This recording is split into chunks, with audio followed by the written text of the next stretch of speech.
My name is Dr. Usman Siddiqui. I practice electrophysiology. I've been practicing for the last 11 years. Congestive heart failure is a vicious cycle. A lot of patients with congestive heart failure still remain symptomatic despite being on optimal medical therapy, because in frequent number of cases, the diagnosis was made a little late.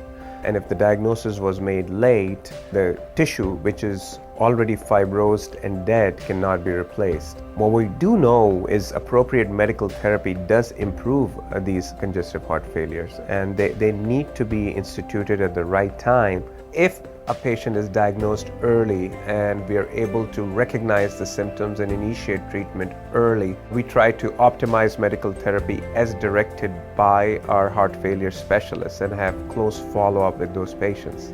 A lot of times we're restricted with the amount of drug therapy we can give based on patient tolerance and compliance. My name is Marjorie Hicks. I live in Fruitland Park, Florida. When I first learned I had heart failure, I was 34.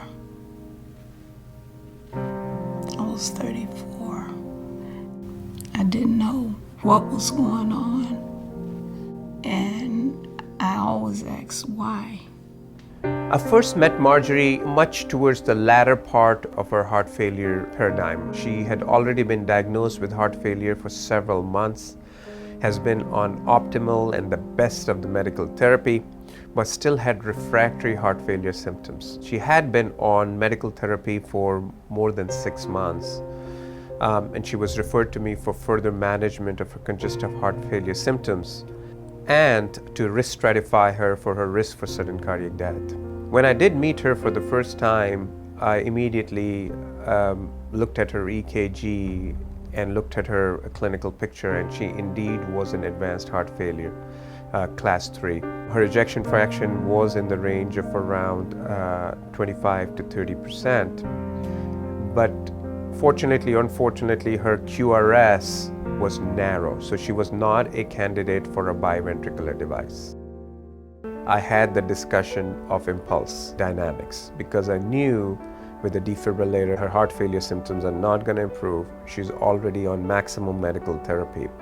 It's funny, I had a defibrillator that Dr. Siddiqui put in.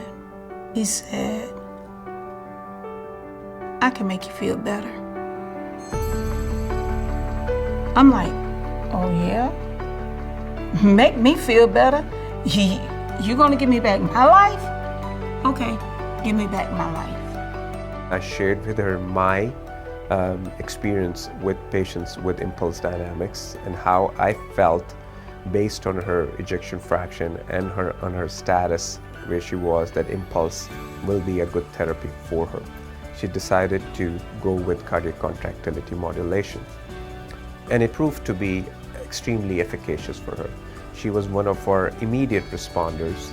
Within a week, she was up walking around. Her heart failure class went down to 1, and her ejection fraction is on the way towards improvement.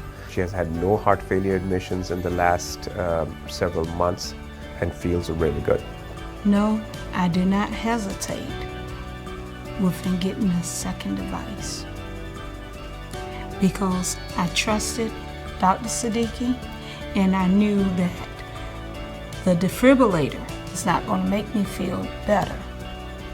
After I got my optimizer, I started to feel better. 2 weeks. My experience with cardiac contractility modulation has been fantastic. It's a ray of hope for me. I have a large number of patients who have cardiomyopathies, congestive heart failure, who have been on optimal medical therapy, but despite that have refractory heart failure symptoms. Most of them do have existing defibrillators, but they get frequent hospital admissions. Heart failure management requires a teamwork, and teamwork includes a heart failure specialist along with general cardiologists, along with an electrophysiologist. If I were to tell someone what to do or give them advice, my first thing will say, research, research, research, and educate yourself. Find you a good cardiologist team that you could work with.